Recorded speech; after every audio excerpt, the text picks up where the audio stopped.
Corona महामारी की वजह से ना जाने कितने परिवारों ने अपनों को खो दिया। कोरोना महामारी कई परिवारों के ऊपर पहाड़ बनकर टूटी, जो आज तक इस पीड़ा से बाहर नहीं निकल सके हैं। वहीं जिन परिवारों ने अपनों को खोया, उन्हें राज्य और केंद्र सरकार ने मदद देने की बात कही।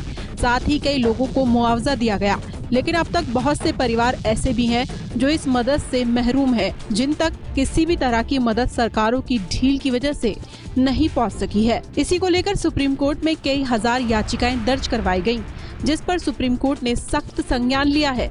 सुप्रीम कोर्ट ने कहा कि केंद्र शासित प्रदेश जम्मू और कश्मीर की सरकार उन व्यक्तियों के परिवार के सदस्यों को मुआवजे के बंटवारे में कोई दिलचस्पी नहीं दिखा रही है, जिनकी मृत्यु कोरोना महामारी की वजह से हुई। साथ ही आज तक भी मुआवजे के बंटवारे के लिए नोडल अधिकारी नियुक्त नहीं किया गया है। बता दें कि आदेश में कहा गया है कि कोरोना महामारी की वजह से मरने वाले हर एक व्यक्ति के परिवार के सदस्य को 50,000 रुपए का मुआवजा दिया जाएगा और योजना पर इम्प्लीमेंटेशन जल्द शुरू होगा। बता दें कि सभी डिप्टी कमिश्नर्स को आदेश में आउटलाइन प्रोसीजर और प्रक्रिया के आधार पर कंपनसेशन अमाउंट के डिस्ट्रीब्यूशन के लिए एक मजबूत लेकिन आसान तरीका अपनाने का निर्देश दिया गया है।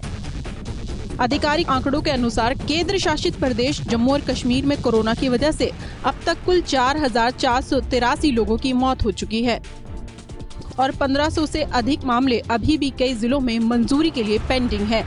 आधिकारिक सूत्रों ने एक्सक्लेसियर को बताया कि ज्यादातर पेंडिंग मामले जम्मू जिले से हैं, जबकि केंद्र शासित प्रदेश के दूसरे जिलों की तरह ये संख्या बहुत कम है। कोरोना से मरने वालों को मुआवजे के बंटवारे में हद से ज्यादा देरी के बावजूद सुप्रीम कोर्ट ने कई बार राज्यों और केंद्र शासित प्रदेशों की सरकारों की खिंचाई की है। बता दें कि इस साल जनवरी के महीने में ही सुप्रीम कोर्ट ने सरकारों की ओर से कोरोना मरीजों के परिवारों को समय पर मुआवजे न देने को बड़ी नाकामयाबी बताया है और इस पर गंभीर चिंता व्यक्त की है। साथ ही आदेश भी दिया है कि सरकारों को उन पीड़ित परिवारों तक मुआवजा पहुंचाने में तेजी करनी चाहिए, जिन्हें इस समय मुआवजे की सख्त जरूरत है।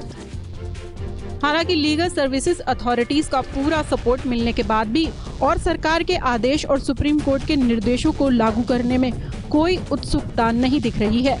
इन सब के बाद ये साफ हो जाता है कि जम्मू कश्मीर केंद्र शासित प्रदेश की सरकार को उन लोगों के प्रति कोई सहानुभूति नहीं है, जिन्होंने महामारी की वजह से अपने परिवार के लोगों को खो दिया। सूत्रों ने ये भी बताया कि सुप्रीम कोर्ट ने 2 रिट में पारित अपने निर्देशों के जरिए मुआवजे के बंटवारे के लिए आसानी से लोगों तक पहुंचाने का तरीका बनाया है। हालांकि कई याचिकाएं ऐसी भी हैं जो आज तक पेंडिंग में हैं। बता दें कि 1500 से ज्यादा मामले अभी भी पेंडिंग में हैं और ये सच है कि इन मामलों को निपटाने का काम सौंपे गए अधिकारियों के काम पर एक बड़ा सवालिया निशान है।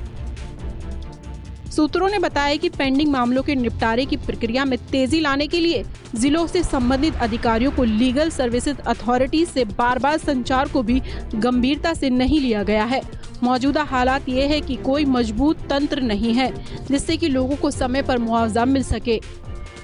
इसके लिए एक बैठक होनी चाहिए। साथ ही इस मामले पर गंभीरता से बातचीत करने की जरूरत है, नहीं तो जो राशि मिलेगी वो किसी काम की नहीं होगी अगर वो समय पर नहीं मिली, जो लोगों के लिए समय रहते काम तक नहीं आ सकी।